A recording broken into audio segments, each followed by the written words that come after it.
Élémentaire avec Noémie Roche. Bonsoir Noémie. Bonsoir Cécile. Alors en France, alors que la canicule touche à sa fin, les 11 jours de chaleur écrasante sur la quasi-totalité du pays ont mis la végétation à rude épreuve. On le voit, la conséquence de cette canicule, ce sont de nombreuses régions de France qui voient les feuilles de certains arbres qui commencent déjà à jaunir et à tomber. Avec des paysages d'automne, vous l'avez dit dans votre titre, en plein mois d'août, dans les forêts comme dans les villes, on va voir des images tournées à Bordeaux. Les arbres qui perdent leurs feuilles en été, c'est un phénomène qu'on avait déjà pu observer lors des épisodes de canicule des années précédentes. Mais cette année, c'est particulièrement flagrant.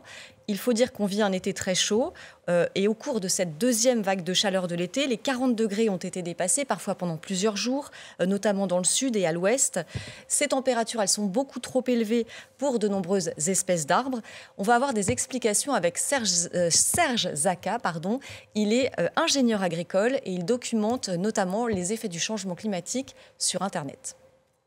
Les arbres transpirent par les feuilles, ils perdent de l'eau et lorsqu'ils ont énormément de feuilles, ils vont perdre du coup beaucoup plus d'eau. Et en question de survie, pour une question de survie, les arbres vont délester, ils vont faire tomber quelques feuilles, voire l'intégralité des feuilles lorsque les conditions de température et d'humidité, donc d'humidité des sols, ne sont pas suffisantes pour le maintien des survies des feuilles qui sont présentes sur l'arbre. Donc c'est pour ça qu'on observe une défoliation, c'est que les conditions thermiques et hydriques lors de la canicule 2025 n'était pas suffisante et donc l'arbre perd ses feuilles pour se mettre en survie. Alors il n'y a pas qu'une histoire d'eau, il y a également une histoire de température puisqu'on a observé des arbres marrons également dans des zones où il y avait des ruisseaux ou des lacs. Là c'est un stress uniquement thermique, c'est-à-dire un stress de brûlure, une feuille qui a brûlé uniquement à cause de la température. Donc on a une conjonction stress thermique, stress hydrique qui fait que nos arbres ont perdu leurs feuilles plus tôt cette année.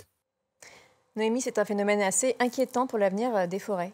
Oui, alors même si le fait que les arbres perdent leurs feuilles ne veut pas dire qu'ils vont mourir, cela les fragilise et donc ça les menace à long terme. L'arbre a ainsi plus de chances de dépérir, surtout lorsque les vagues de chaleur et les sécheresses se répètent, ce qui est le cas depuis plusieurs années maintenant, conséquence du changement climatique. Car lorsque l'arbre ferme ses stomates pour limiter sa transpiration, la photosynthèse s'arrête, sa croissance aussi. L'arbre ne peut donc plus faire de réserve pour lutter contre le froid l'hiver, ni contre les champignons ou les insectes ravageurs, dont certains prolifèrent à cause des hivers moins froids. Par exemple, le fameux scolyte qui fait des ravages, notamment sur les épicéas. C'est ce qu'on va voir sur des images qui ont été publiées sur le site de l'ONF. Des arbres desséchés et affaiblis, ça veut dire aussi un plus grand risque d'incendie. Et tous ces risques sont aggravés par le réchauffement climatique qui rend les vagues de chaleur et les sécheresses donc à la fois plus fréquentes et plus intenses. Résultat, nos forêts vont devoir évoluer. On va à nouveau écouter Serge Zaka.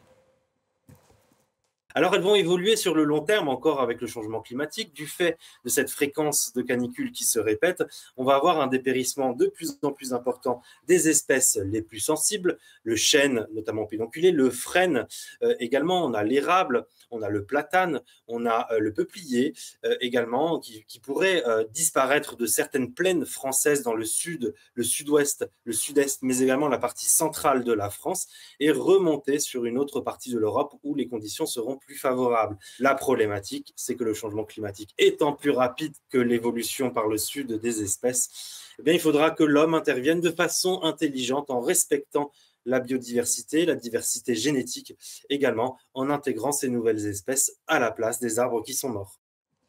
Voilà, c'est ce qu'on appelle de la migration assistée, qui est un axe de solution pour tenter d'adapter nos forêts au changement climatique. Merci beaucoup Noémie.